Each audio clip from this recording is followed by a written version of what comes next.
ঈদ উপলক্ষে রাজধানী ঢাকা ছাড়তে শুরু করেছেন নগরবাসী। ভোগান্তি এড়াতে আগেভাগেই ধরেছেন বাড়ির পথ।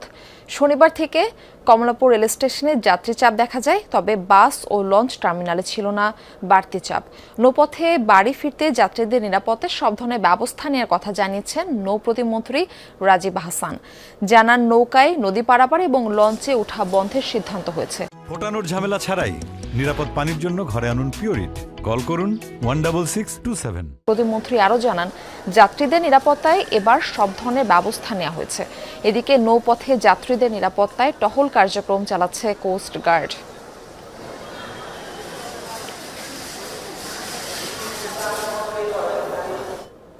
ঈদ যাত্রার খবর আপনাদের জানাবো। কমলাপুর রেলওয়ে স্টেশন থেকে আমাদের সঙ্গে যুক্ত হচ্ছেন সহকর্মী রেদওয়ান আহমেদ। রেদওয়ান, আজকে যেহেতু শেষ কর্মদিবস, ঘরমুখ মানুষ নিশ্চয়ই তাদের গ্রামের বাড়িতে ফিরতে শুরু করেছে।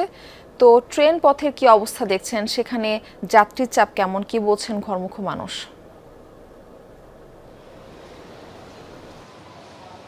মারফি, সকাল থেকেই কিন্তু কমলাপুর রেলওয়ে স্টেশনে ছিল যাত্রীদের উপচে পড়া ভিড় এবং এখন পর্যন্ত বিভিন্ন রুটে ছেড়ে গেছে মোট 6টি ট্রেন এবং প্রতিটি ট্রেনেই কিন্তু যাত্রীদের রীতিমতো ভিড় ছিল বলা যায়। এবং এখন পর্যন্ত পরবর্তী যে ট্রেন সেটি রয়েছে 9টা 10 মিনিটে এবং তার আগ পর্যন্ত যেহেতু সেই ট্রেনটি এখনও স্টেশনে এসে পৌঁছয়নি, যাত্রীরা অপেক্ষা করছেন এবং তারা যেটি জানাচ্ছিলেন যে রেলপথে কিন্তু ভোগান্তি তুলনামূলক কম এবং টিকিট নিয়ে কোনো রকম ভোগান্তিও পোহাতে হয়নি। পাশাপাশি স্টেশনের যে নিরাপত্তা ব্যবস্থা সেটি নিয়েও তারা বেশ সন্তোষ প্রকাশ করেছেন।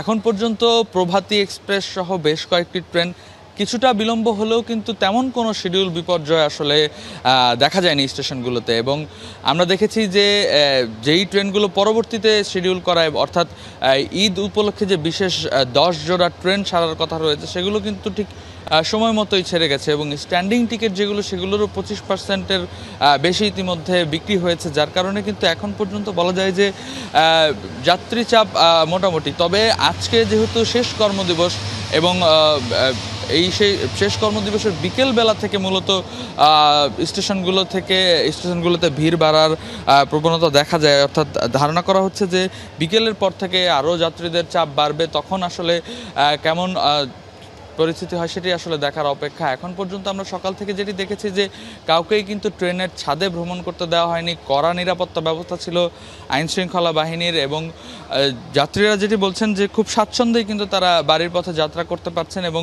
এই যাত্রার স্বাচ্ছন্দ্য যেন অব্যাহত থাকে পুরো ঈদ যাত্রা জুড়ে, ঈদের সময় জুড়ে, তেমনটাই কিন্তু তাদের প্রত্যাশা, যেন তারা স্বস্তিতে বাড়ি ফিরতে পারেন। মারফি। রেদওয়ান, ধন্যবাদ যুক্ত হবার জন্য।